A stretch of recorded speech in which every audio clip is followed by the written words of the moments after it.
Detroit, then 313. We are back. Steve and Will talking that Detroit Lions football. But before we get started, you know what to do. Hit that subscribe button, bang that subscribe button, and don't forget the bell icon so you don't miss our new content. Steve, I think we're talking a banger today. Give it to the people. A banger, fire, controversial is a word I would use. Jared Goff. Jared Goff is probably, you either love Jared Goff or you want him gone. There's really no fine line. There's very few people who can make an argument to sit somewhere in the middle. But we're going to talk Goff. We're going to mention Hendon Hooker. We're going to mention a lot of stuff today. But Jared Goff is going to be the main point of emphasis today. What should the Detroit Lions do today? Should they go out, re-sign Jared Goff? You asking me? I am asking, yes. In my opinion, today, I do not think that we should re-sign or extend Jared Goff.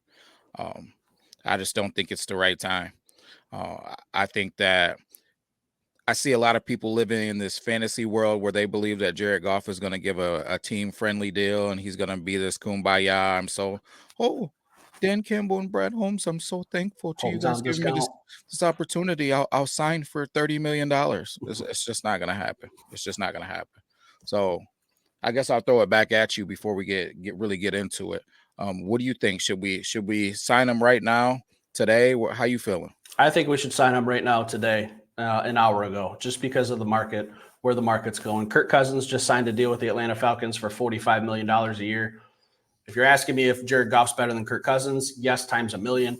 But they're kind of a player that's been lumped into that same category on what they can do on a football field. They're both kind of like pocket generals. They're not very mobile. They're not very overly athletic. They're the same type of player.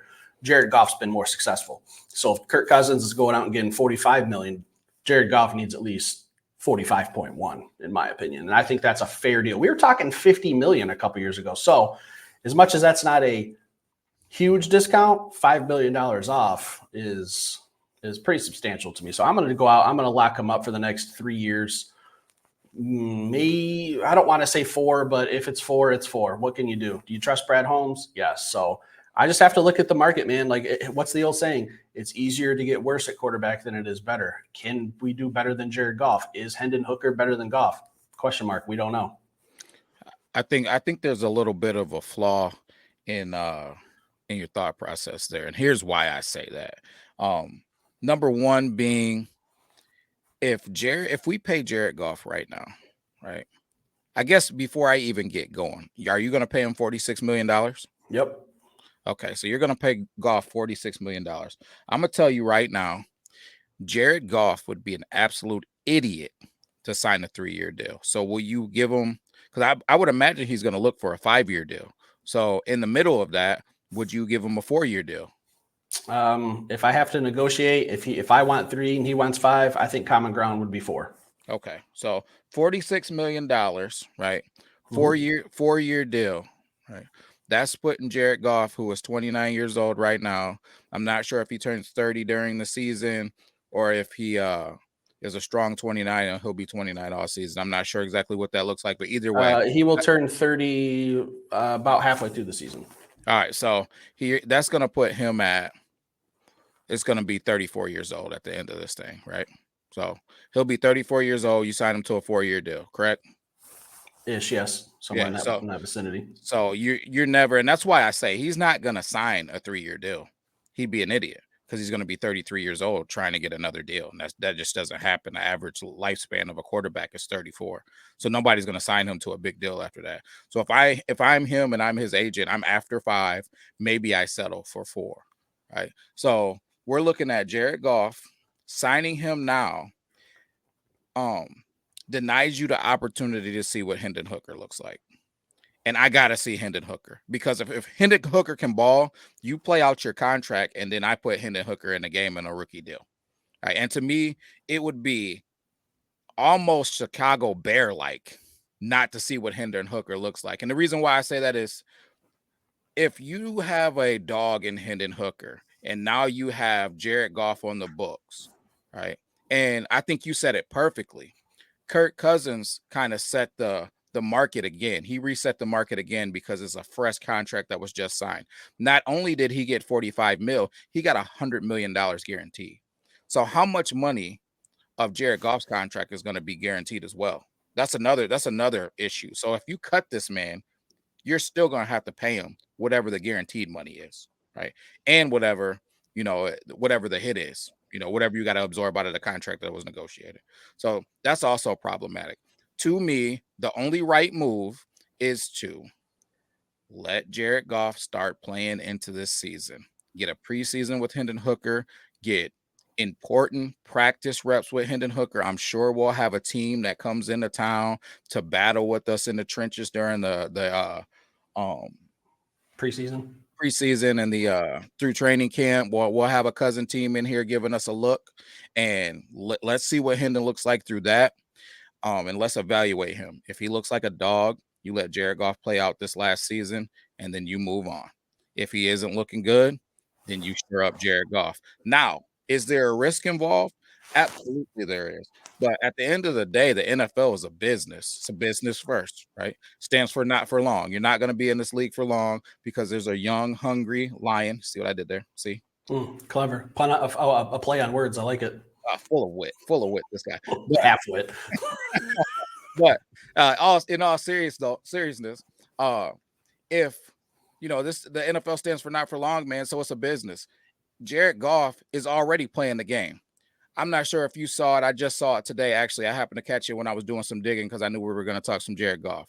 Jared Goff had the option to do the Lions a solid and save them $5 million by negotiating his contract and signing the deal prior to March 14th. If he did that, he would have saved the Lions $14 million because that roster bonus that he got could have been structured into a signing bonus, and it could have been prorated through the life of his contract, or 5 seasons, whichever is less.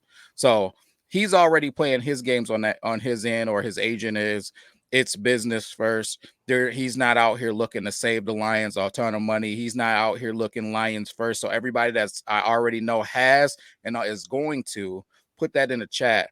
It's not going to happen. May he shave a mil here or a mil there off. May he structure it where he front loads the first year and takes a little bit less the second year and then makes it all up the third or the fourth year or whatever. Maybe he'll do that. But Jared Goff knows this is his last big contract and he's going to be after his money or he's a fool. William, do you know what players don't like to do? I've seen it with running backs, quarterbacks. They don't like to go into the final year of their contract without a deal in place for the future. Yep. Right now, this is Jared Goff's last run. The Detroit Lions are the favorite to win the NFC. We're in the conversation. It's us, the Packers, Cowboys, 49ers. Like, we're in the mix. We're in the hunt. We're there with the big dogs, right where we want to be. I think it would be a step back to go into training camp without a Jared Goff deal done, because when he calls and says, hey, I'm sitting out, you guys get a deal done. If I go out there and get hurt for $20 million, it ain't worth it when I'm worth 45, when I'm worth double. I think just bite the bullet, get it done. 4 years, not the end of the world. I just have too many questions about Hendon Hooker. He's very unproven. When are we going to see him? It's going to be a very small window when we see him. It's going to be 2 or 3 games in training camp. That's literally it. Now, if I were the Detroit Lions, I would say during training camp, I'm giving you the full three games. You're playing at least 3 quarters of these preseason games. I need to get a good look at you. I agree with you in that aspect. But where do I get a look at him? It's in preseason. I can't just say, hey, Hendon Hooker, you got 1 quarter. Hey, Hendon Hooker, you got the first 2 drives. I need to put him on the field, substantial playing time, 3 quarters minimum, because this is a battle. I'm sorry, I know we're going to have 3 or 4, maybe even 5 quarterbacks in camp, but Hendon Hooker has to be the priority in practices and preseason, in my opinion. I don't care about fucking David Blau or whoever the 3rd-string quarterback is coming in. I need to see what Hendon Hooker does, because what he does affects what happens with Jared Goff. He's a ripple effect. He's directly impacted by what happens with Jared Goff. So I need to see what he can do. But the window for seeing him is very, very small. Steve, I love our quarterback, man, and I appreciate him and love him because of what he was able to lead us to last year. But facts are facts. A little midget by the name, and I'm sorry, little person. I don't want to offend anybody, but I don't want to. And Detroit Den has officially been canceled, everybody, because Will wants to throw out the midget word. Yeah, don't want to offend anybody. Some have termed me as the word midget, so I can relate. But a small guy by the name of John Warford had Jared Goff shaking in his boots. Right, wow. He had Jared Goff very uncomfortable. He had Jared Goff struggling on the football field because he was worried about him nipping at his ankles and taking his job. If you send Jared Goff into training camp, giving Hendon Hooker all of the reps, giving Hendon Hooker a very strong look without him being signed, I worry that we'll see the same thing again. We'll see a Jared Goff that starts pressing. We'll see a Jared Goff that gets a little rattled. We might see Jared Goff unravel. I'm not saying that's what I hope for. I'm saying that it's happened before. So that's something that I would pay caution to. But I do agree something like that needs to be done because we need to see what Hendon Hooker has. I'm not saying he has it. I'm not saying he doesn't, but I am saying that he was drafted for a reason.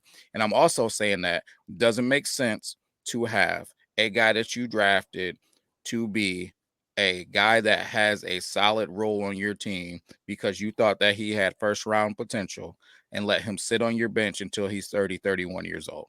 Just doesn't make sense. So we either utilize the asset, right, and let him take this team to another level, or we find out that he's not the guy to take this team to another level, and we deal the asset for more pieces. It just has to happen. Otherwise, to me, we wasted a pick that could have been of high value. Here's the deal. If you want to talk about levels, like he could take you one step forward, which would be a Super Bowl, but he could also take you 3 steps back to where you're picking in the top 10 again. So I agree. I agree. I think that's a fine line we're walking here. Yeah, but we have all of the power because we have Jared Goff under contract. So see what Hendon Hooker is while you have Jared Goff under contract and then make your move. If Jared Goff decides to sit out, it's Christmas morning. Now I don't have to look you in the face and say, hey, man, I'm not starting you. I'm going to go with Hendon Hooker to see what he has. If Jared Goff sits out, I say, okay, man, go ahead and sit out. And then maybe I'll roll into week 1 and say, hey, Hendon, let's see what you got. And if he looks absolutely terrible, then I kiss the ring. Or what if he gets hurt? Either or, like whatever. Like I kiss the ring and I go pay Jared Goff. Like I got him under contract for the year. Then that price is no longer $46 million because now you're in desperation mode. That price just went from $46 million to now maybe it's closer to 50 because of how desperate the Lions are in that scenario. And if Jared Goff does not have anybody that can take his place, to me, he's not worth that money. But he's not worth $50 million if we got a guy sitting behind him that we can pay $7 that can come in and lead this team. And that's just the bottom line for me. And also to go along with that, I feel like we are developing an environment for Ray Charles to play quarterback, right? Oh boy, here we go. And I'm just saying, like, what do we talk about all the time? We got to have the best offensive line. We got to. We can't not sign a guard because Jared can't move. We have to make sure he has optimal conditions, an optimum pocket. Like he's not a mobile guy. He needs to have a clean pocket to do his business, right? We got to have a run game so Jared can have play action passing. We have to have that for him. So if we're creating optimal conditions, then a guy who can extend plays should be able to be successful in this offense. If we got the number 1 or the top 3 offensive line, if we got a running game, this should be an offense that a role-playing quarterback can operate in, let alone a quarterback that's supposed to have more potential than Jared Goff. Would you agree that from a talent standpoint, Hendon Hooker has more potential than Jared Goff does? Not saying he's better, but just from a talent standpoint, he's more talented. Athleticism, yes. I know what he can do. I know he's got a monster arm, but in the NFL, sometimes you don't need to chuck the ball 60 yards. Sometimes 15 yards in a tight window will do, and Jared Goff can do that for you. He might not have the cannon, the howitzer like Josh Allen, where he can just chuck it up in the air and let a guy go make a play. That might not be his style. And a matter of fact, I don't think it's his style, but I can see him executing tic-tac-toe down the field. Amon St. Brown, 7 yards. Sam Laporta, 9 yards. Josh Reynolds, 11 yards. Just a tactician, just moving the ball down the field isn't always going to be in one chunk play. As long as you get down there, I think that's just what Jared Goff has to do. He's just got to dink and dunk a little more. He's got to hit some windows. Can Hendon Hooker heave it 70 yards in the air? Yeah. Can he run and pick up a 3rd and 12 with his legs? Yeah. But can he sit in the pocket, take a hit, deliver a ball to Amon or St. Brown with a defender hitting him with 0 separation? I don't know. That's the $1 million question. That's what we're talking about here. I don't think it's $1 million question because I watched it happen at Tennessee. Hendon Hooker isn't a guy that gets rattled in that pocket. He stands strong in the pocket. He steps up in the pocket and he makes throws. Now, is he the most phenomenal thrower of the football in the pocket? It's yet to be seen at the NFL. The windows are smaller and things happen a lot faster, but the ability and the talent is 100% there. He can make every throw and he's a better athlete. I don't know if he can throw the ball farther, but I know that his arm is strong and it looks stronger from the eyeball test. I do agree that you're not just out here throwing Hail Marys, or that's definitely not what the quarterback position is about. It's not about how many miles per hour you throw the football, if you can throw it 70 or 80 yards. I do agree with that. But I also agree with underthrowing guys like J-Mo is a problem, right? If you got a Ferrari and you can only drive at 60 miles per hour, Driving through residential neighborhoods. yeah, that's a problem. That's a problem. The speed limit in Michigan is 80 miles an hour. If you know, you know. So I mean, if you can't even hit the speed limit around here, that's a problem, man. And that's just what I want to see. If Jared Goff is the better quarterback, then so be it. And that's who we need to roll with, and we need to pay him. But if we do have a better talent on our team, we need to evaluate that and we need to move in that direction. And that's just the nature of the business. We need to be always doing what's best for this team. And the only way to find that out is to let these guys compete and see what we really got. But paying Jared Goff right now isn't a competition. That's kind of setting yourself up to be behind the eight ball, trying to find a team to take his contract like we did as the Detroit Lions and deal him and then try to go with Hendon Hooker after the fact. I think that could be potentially problematic. I think that the Detroit Lions are probably the most quarterback-friendly team in the NFL right now, but I don't think you could just throw a Ray Charles, like you say back there, because the first thing I thought of when you said Ray Charles, I knew you weren't actually talking about putting Ray Charles at quarterback, was could I throw Zach Wilson in this offense? Would it be successful? Absolutely not. I think Jared Goff does a lot of things really, really, really well. He's one of maybe three or four quarterbacks in the league who are just true pocket passers. And you're right. I think the league is more going toward that playmaker. Even someone said like he ran the same 40 time as Patrick Mahomes.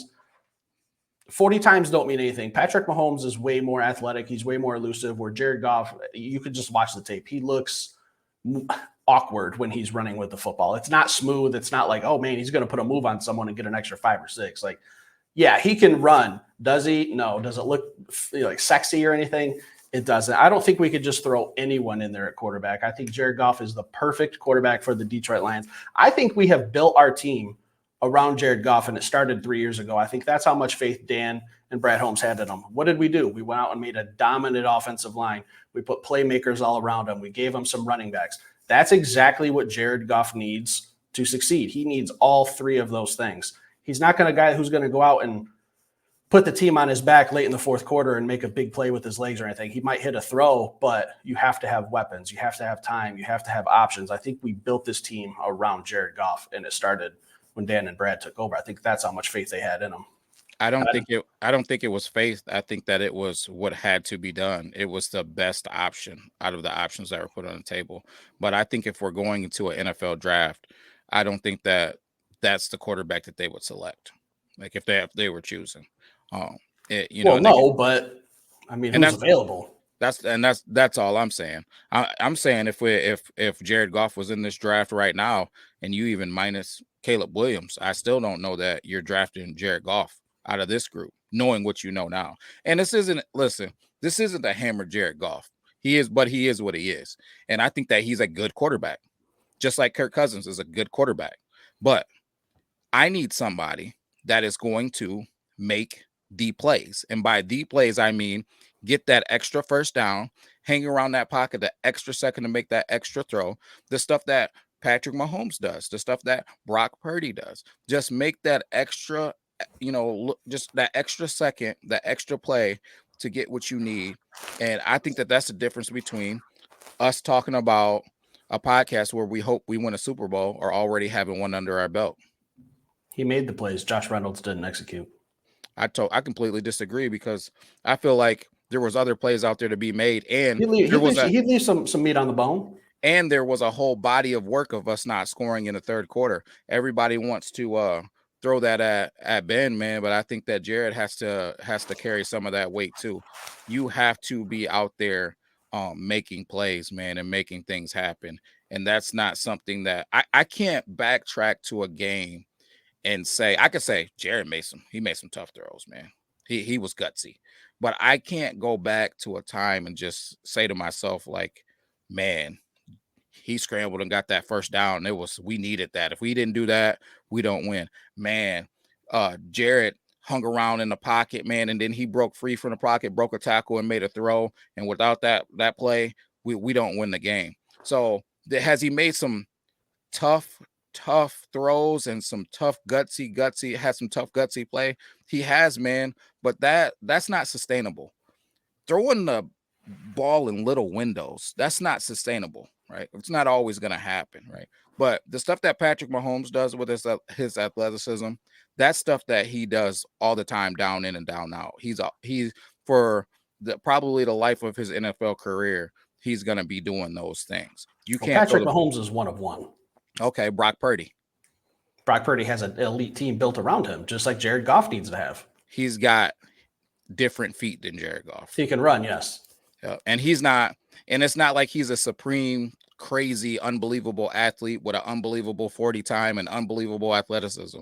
Right? He's elusive. That's what I'm saying. I don't need a 4.5 40, a 4.4 40, even a 4.6 40. I don't even really care what your 40 is. It's about just being elusive. It's about just making an extra play. It's about doing the intangibles, man, and making things happen. I need a guy that can go out and get me that first down by any means necessary. And I don't feel like that's Jared Goff. He's depending on the whole thing that happened. And by the whole thing, my mindset as a DC, what I'm thinking about is I don't want to give up any big plays, right? I don't want to give up any, like, you just take the roof off and just a dude's just running wide open. He catches it and scores a touchdown.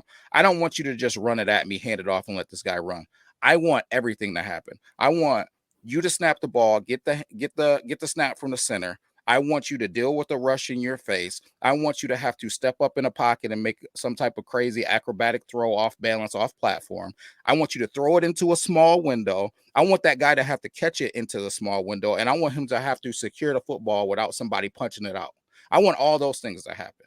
And when you get off platform, out of pocket, you break the pocket and you're running free for first downs, or you're getting easy dunk throws because now we're in a scramble drill and somebody scrambles and gets wide open. Those are easy plays, easy football plays. It's different when you're throwing it into those tight windows. That's not high percentage.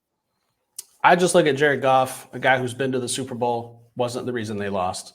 They traded him. There's a lot of negative media with LA. I think it made him very uncomfortable going back to that John Woodford stuff. Like, there was a lot of X factors going into that. They were kind of running him out of town way before that even happened. Steve, how many points they scored in that Super Bowl? I think 3 total. How many points did they give up? 10. How many points did they score? So they were within one score. They were within one drive. So let me ask you this honestly: what would the headline be if Kansas City put up 3 points? Patrick Mahomes couldn't put up a touchdown. They shut down Patrick Mahomes. I'm not saying, I can't sit here and say that it's not Jared Goff's fault. He couldn't score a touchdown in a Super Bowl. I'm not saying you're right, but the defense also held. This is a team game. Their defense held them to only 10. You held Tom Brady to 1 touchdown. So go get me a touchdown, please, sir. This is a team game. Yeah, he should have shown up. Everyone's going to look at the quarterback. Everyone's going to look at the goalie in the Stanley Cup Finals. Everyone's going to look at the starting pitcher in Game 7 of the World Series. I get it. But it comes with the job. At the end of the day, he was still within 1 drive away of winning that game. Also, he was really 1/3 quarter away from going back again this year when the wheels fell off completely for the Detroit Lions. We're not going to get into that. I don't feel like crying today, but we gave up 17 points in the 3rd quarter unanswered, just completely erased our lead. We couldn't find our feet. We couldn't get back into that game. He's been there. He should have been there again. I think we go into that game and we give Kansas City a hell of a game if we're in the Super Bowl. Do we win? It's easy to say yes because we beat them already, but that's just not the world we live in. We'll never know. We'll never have an answer to that question. But to say that Jared Goff can't get it done is a little unfair because he's been there. He's been real close several times. So can Josh Allen get it done? Should the Bills just move on from him? I'm not saying that they should move on, but I'm saying that obviously he can't get it done. So what do? You give a guy one chance with the Detroit Lions, because we weren't even supposed to be in the NFC Championship game last year. We were not even supposed to be in the conversation. See, I don't buy into that though, man. Like just like Dan Campbell said the year before, all you got to do is make it to the dance, man. Then anything can happen. You know what I Yeah, mean? So but I mean, from a fan standpoint and from the regular season, if I would have said, "Hey, we're going to be up 24-7 at halftime of the NFC Championship game," you would have called me nuts. I would have called you nuts if you were a Kansas City Chiefs fan and you said that. Like, and if you told me that we were going to lose, I'd have called you equally nuts. I would have said, "Hey, man, that's impossible. It just don't happen." So, I just don't. It boils down to the plays for me, man. Like, who do you trust to make plays? Do I trust Josh Allen to make plays? I do. Right. If we're going down Never to been to a Super Bowl. He doesn't make the plays. so I'll tell you this: when it was Josh Allen versus Jared Goff, and Josh Allen was losing, and him and Stephon Diggs just decided, I know you remember that they were Yeah, just the going to win Detroit the Lions game. had no defense, and that was kind of James Houston's coming out party. I remember it We very can well. we can say what we want, man, but Stephon Diggs stood on the sideline, looked at Josh Allen, and just said, "Just throw me the effing ball and stop messing around." What did they do? He went out there, threw him the ball. They marched down the field, and they went and won a football game. What I need out of Jared Goff is to show me that he's a dude that can make the plays. He can make more plays than Josh Allen. He can make more plays than Patrick Mahomes. He can make more plays than Lamar Jackson. He can be one of these quarterbacks that's worth the $50 million ticket because he can go out and make that extra play. Is Jared Goff, let me pump the brakes here. Is Jared Goff good again? He is a good quarterback. He is good. If we're going to win Super Bowls, he has to be great. So he either needs to take his game up a notch, or we need to see if Hendon Hooker can. But Hendon That's it. Hooker could take you back 3 notches. We don't know. He's very unproven. Just because But he was it doesn't matter because we have them both under contract. It would be asinine to me not to see while you have them under contract.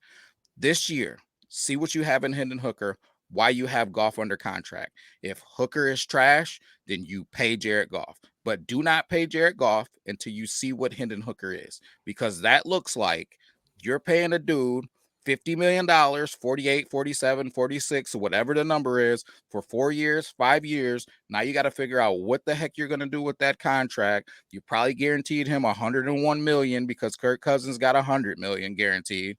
All right. So you got to figure out what's going to go on with that money, deal with the effects of that cap hit, instead of just being able to give a guy that you're paying $7 in Hendon Hooker more weapons. But if you go out there and you put Hendon Hooker out there in the preseason and he throws 9 interceptions in 3 games, that price of 46 goes to 50, 52, 53, somewhere in that neighborhood, because it's supply and demand. This is a business. It's a business for the NFL. It's a business for these players too. They know what they're worth. Hey, you guys got a guy who's out there struggling in the preseason. I'm sitting out. I was going to sign for 46, but now that I know you really need me, that price is more like 52. And guess what? Brad will have to pay it, because people will be calling for his job if he does not. So be it. So it's just a risky gamble. And why not just get it done right now for 46? I just told you why. Because you could be paid. Just imagine what we could have been doing in free agency. You got your Danielle Hunter because we have money. Like we have money for days if Hendon Hooker is our quarterback. And that's the difference. That's why you got to take a look. The NFL is based on QBs on rookie deals. Joe Burrow, rookie deal. Right. It's Patrick Mahomes, rookie deal. Right. When these things were kicking off. Lamar Jackson, rookie deal. When this thing was Josh Allen, rookie deal. When these things were kicking off, man. So if these guys kick these things off on rookie deals, when you got QBs on rookie deals, you can pay for all types of pieces around them. Then after that, you will the guys in that you developed over that 5-year span, because most of these guys got drafted in the first round. They have 5th-year options. So over that 5 years, that 3rd rounder that you drafted with them, that 4th rounder that you drafted with them, he's had 4 seasons to develop, 3 seasons to develop. You re-sign that person, man, who is a role player, and you let them replace the guy that you paid crazy amounts of money because you had extra money. That's how this thing should be unfolding. That's the route that teams like the Philadelphia Eagles. So when we're talking about how do they have so much money, is because they got Jalen Hurts on a rookie deal. You know what I mean? So how are they signing AJ Brown? Because they got Hurts on a rookie deal. You know That's what just I mean? not where we live. We're already way past that, because if that were the case, then 3 years ago we should have drafted Justin Fields over Penei Sewell. We're just past that. I mean, we could sit there and go, man, I wish we had a time machine and know what I know now. No, But why would we go on a time machine? We have a quarterback on our Well, team. we don't have a quarterback who's on a rookie deal, is what I'm saying. If we wanted Hendon to do Hooker that, is on a rookie deal. we don't That's know why what Hendon can do. He was exactly. So that successful at is why Tennessee. I'm saying That does that not mean that he's before going you to come in here and pay, be successful. I that's can why list I'm saying that's 50 why quarterbacks who do not it doesn't translate to matter. the NFL. It We doesn't don't know. matter. If it doesn't matter, what I'm saying is, why would you have him down on your team and not see what he is before We you will pay? in the preseason.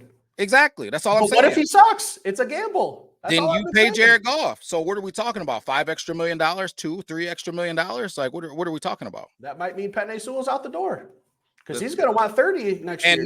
No different. So, and that's another thing that you got to account for too. So if that's who your guy is, so this is a very honest organization. They've talked about it. They're honest about the business side of this thing. The players know, and the coaches know. And that's something that players and coaches have said, that the Detroit Lions are one of the most honest, straightforward organizations. They say what it is. So I would imagine that they're going to tell Jared, hey man, the nature of this business is this, man. You can either sign for a fair but modest contract. By fair and modest, I mean maybe it's not the 50 mil, maybe it's 44, 43. And maybe they're like, hey, I know what Kirk Cousins got, man, but if you want to sign right now, we're taking a risk as well by we got this guy playing behind you. Or you can hold out because you feel like you have to do what you got to do on the business end, right? But so when you're Jared Goff and you come back, now that you've got this extra couple of $1 million, what does that mean for you? Are you going to be okay with Penei not being out there? You know what the struggle. Sewell is a Pro Bowl Hall of Famer. So that's going to be a negotiation piece for him too. Because if he just signs a deal to get as much money as he possibly can, is he going to because I know Tom Brady was restructuring his butt off when he was out there. Peyton Manning restructuring his butt off, making sure that he had the pieces around him to be successful. So it is a business. I do agree with you. So I don't want to be crazy about it, but it is absolutely a business, and I do agree that price may go up $1 mil here or $1 mil there, but at the end of the day, the numbers are going to be around the same. The Detroit Lions should do their due diligence, see what Hendon Hooker is all I'm saying. And at the end of the day, if Jared's the dude, pay him and ride off into the sunset and do what you have to do.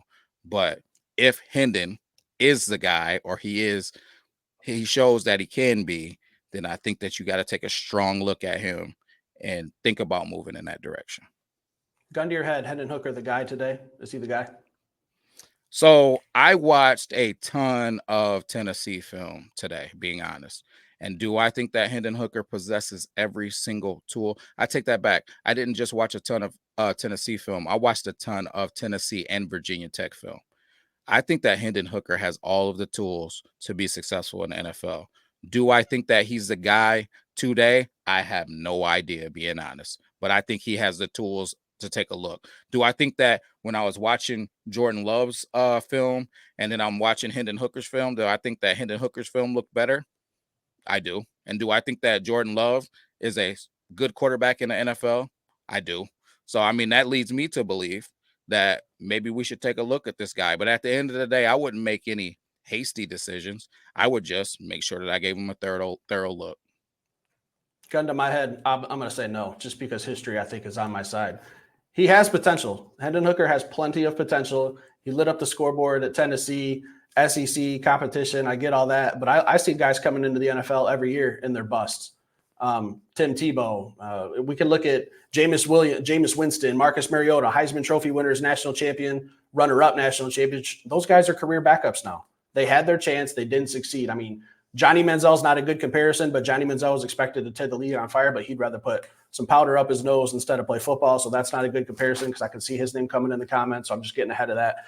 I just think 50-50, if it's just not in Hendon Hooker's cards to be a Super Bowl type quarterback in the NFL, whereas Jared Goff has been there and was damn close, should have been there, made plays. They weren't executed on the other end. You can only throw the ball. The receiver's got to catch it. End of story. Josh Reynolds catches that ball, we're probably playing in the Super Bowl. That's not on Goff. That's all I'm going to say. That's really all I have left. I dig it. So, guys, Steve and Will, a lot of you guys say, I've seen people say, Steven will agree just for the sake of agreement.